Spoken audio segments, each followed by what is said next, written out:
Rubén González, chef do Cafetín, creou por quinta vez a mellor tapa de Pontevedra. Así o decidiron tanto o público como o xurado profesional do concurso Ponte de Tapas. O dobre galardón enche de orgullo o cociñeiro. Traballamos para o público, a do público é a que dá acceso á final de Santiago de Tapas, que, bueno, tivemos a sorte de estar estes últimos anos e ganar 2 veces, este ano en concreto tamén, nese punto que ao final traballas para o público e o público é, digamos, a Tapa Pontevedra, que é o certamen máis importante, pois valórase moitísimo, claro. O do xurado tamén gusta sempre porque ao final son os colegas os que estanche juzgando o teu traballo, fíjanse tamén en un montón de detalles, entón, bueno, tes un pouco as dúas vertientes, escoller é complicado. A súa proposta, o polvo emigrante atlántico versus asiático, representará a Pontevedra no concurso de tapas por Galicia.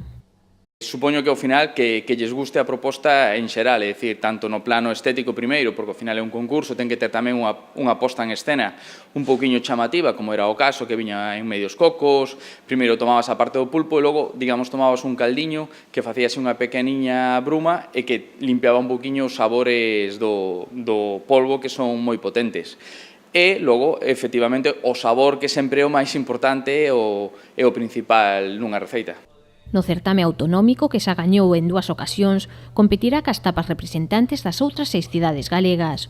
Un reto complicado, pero que afronta con ilusión.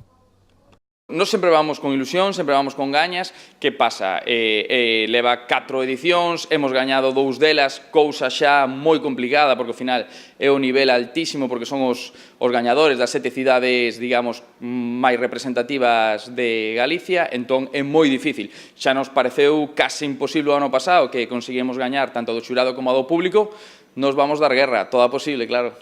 O petisco recibiu 9.356 puntos na votación do público, fronte aos 5.206 do segundo premio que recaeu no duelo de Baos de Ponte Tapas e os 4.795 do canelón de Sabaril sobre crema de cogomelos e bechamel de trufa, de Casa Román, terceiro premio do concurso. A tapa chamábase pulpo emigrante Atlántico Oriental porque, bueno, facíamos coa base de pulpo galego, de feito estaba certificado Pesca de Rías, e o que lle dábamos era un pouco unha voltiña, usábamos a cocción galega, pero, bueno, dándolle un pouquiño tamén unha volta para facer o pulpiño un pouco máis blando, e logo lacábamolo, como fan un pouco tamén os asiáticos, facíamos así xa a primeira mezcla, e logo en canto os ingredientes, metíamos algas que son un pouquiño nosas, e logo usábamos curry e coco, que é un pouquiño máis ese aire oriental. O xurado profesional tamén a considerou a mellor tapa creativa de entre as 25 presentadas. A mellor tapa tradicional foi para a empanada de millo de culler, berberecho e mesillón do Café Liceo, e o mellor cóctel foi o elaborado por Mulligans baixo o nome de Holland Match.